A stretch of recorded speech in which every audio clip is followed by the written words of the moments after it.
যারা এই আন্দোলনে শহীদ হয়েছে তাদেরকে আমরা জাতীয় বীর হিসেবে ঘোষণা করছি।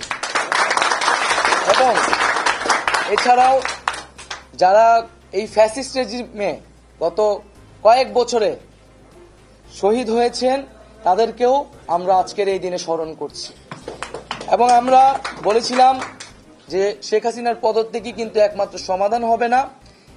এই যে তারা একটি গণহত্যার সাথে জড়িত এবং এর আগেও পিলখানা হত্যাকাণ্ড থেকে শুরু করে বিভিন্ন গণহত্যা, গুম, খুন, মানবাধিকার লঙ্ঘন, ভোটাধিকার লঙ্ঘনের সাথে তারা জড়িত। এর অবস্থায় বিচারের ব্যবস্থা করতে হবে। শেখ হাসিনা পালিয়ে গেলেই হবে না, আমরা তাকে বিচারের আওতায় আনব।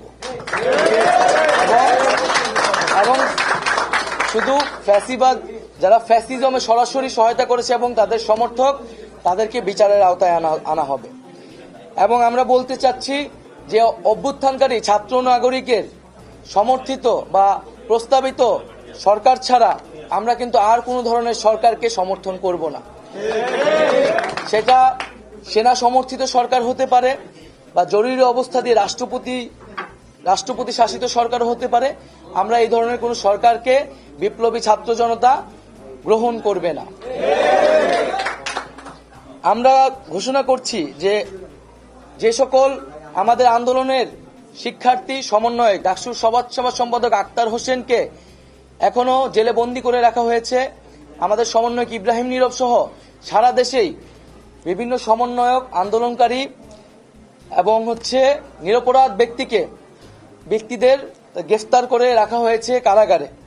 আমরা সকল কারাবন্দীদের, এই আন্দোলনের কারাবন্দী এবং এছাড়াও এই ফ্যাসিস্ট রেজিমে যে নিরপরাধ ব্যক্তি এবং রাজবন্দী করে রাখা হয়েছে তাদেরকে আগামী 24 ঘন্টার মধ্যে মুক্ত করার ঘোষণা করছি। তাদেরকে 24 ঘন্টার মধ্যে আমরা আমাদের সাথে রাজপথে দেখতে চাই।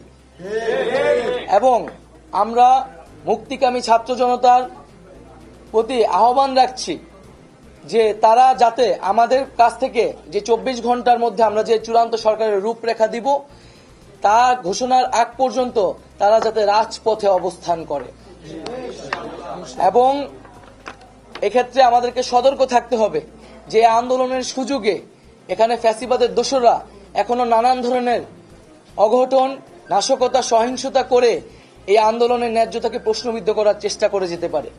আমরা আহ্বান জানাচ্ছি সকলের প্রতি, এই দেশ আমার, এই রাষ্ট্রীয় সম্পদ আমাদের, সেক্ষেত্রে কেউ যাতে কোনো ধরনের লুটপাট, সাম্প্রদায়িক হামলা, কোনো ধরনের উস্কানিতে কান না পাতে মুক্তিকামী ছাত্র জনতাকেই সতর্ক থাকতে হবে এবং দেশের সম্পদ রক্ষা করতে হবে। আমরা কোনো প্রাণনাশ, কোনো সহিংসতা চাই না। আমরা শান্তিপূর্ণভাবে রাজপথে অবস্থান করব এবং যাদের বিচার করা হবে তাদের একটি প্রক্রিয়া অনুসরণ করে ন্যায় বিচারই আমরা সমাজে প্রতিষ্ঠা করব। আমরা বৈষম্য দূর করার জন্য, সমাজে ন্যায় বিচার এবং জীবনের নিরাপত্তার জন্যই কিন্তু এই এক দফা আন্দোলন ঘোষণা করেছিলাম। সেই ঘোষণার প্রতি যাতে সবাই শ্রদ্ধাশীল থাকে এবং বৈষম্য বিরোধী ছাত্র আন্দোলনের নেতৃত্বে এই অভ্যুত্থান সংগঠিত হয়েছে। এবং আমরা আহ্বান জানাচ্ছি যে বৈষম্য বিরোধী ছাত্র আন্দোলন সকলের জীবন এবং জানমালের নিরাপত্তার জন্য মাঠে থাকবে, সে বিষয়ে সবচেয়ে বেশি সতর্কতা দিয়ে আমরা রাজপথে থাকব।